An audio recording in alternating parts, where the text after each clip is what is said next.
राहुल ने क्यों निकाली थी भारत जोड़ो यात्रा, राजनीति में प्यार के विचार भी, बोले सरकार पर किए तीखे हमले।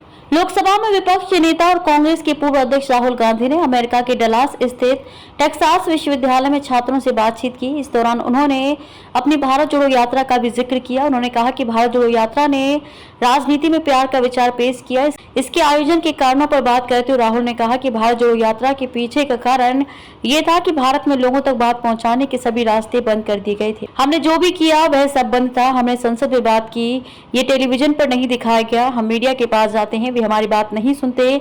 हम कानूनी व्यवस्था के पास भी दस्तावेज लेकर जाते हैं, लेकिन कुछ नहीं होता।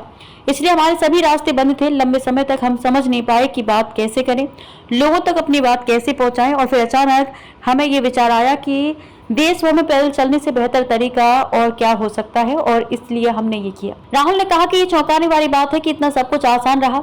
इससे मेरे काम के बारे में सोचने के तरीके में बदलाव आया। इससे राजनीति को देखने के मेरे तरीके, हमारे लोगों को देखने के मेरे तरीके, बात करने के तरीके, सुनने के तरीके में पूरी तरह से बदलाव आया। मेरे लिए सबसे शक्तिशाली चीज जो हुई वो ये थी कि हमने निश्चित रूप से भारत में पहली बार, संभवतः कई देशों में पहली बार राजनीति में प्यार के विचार को पेश किया। उन्होंने कहा कि यह अजीब है क्योंकि अधिकांश देशों में राजनीतिक बातचीत या प्रतिद्वंदिता में आपको प्यार शब्द कभी नहीं मिलेगा। आपको नफरत, गुस्सा, अन्याय, भ्रष्टाचार मिलेगा। भारत जोड़ो यात्रा ने वास्तव में उस विचार को भारतीय राजनीतिक प्रणाली में पेश किया, और मुझे इस बात पर आश्चर्य है कि ये विचार कैसे काम कर रहा है। दरअसल राहुल गांधी अमेरिका की 3 दिवसीय अनौपचारिक यात्रा पर हैं।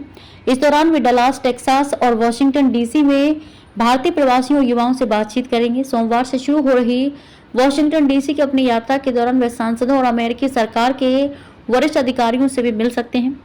वे शनिवार रात को डलास पहुंचे थे। इंडियन नेशनल ओवरसीज कांग्रेस के अध्यक्ष सैम पित्रोदा और इसकी अमेरिकी विंग के अध्यक्ष मोहिंदर गिलजियान ने उनका स्वागत किया था।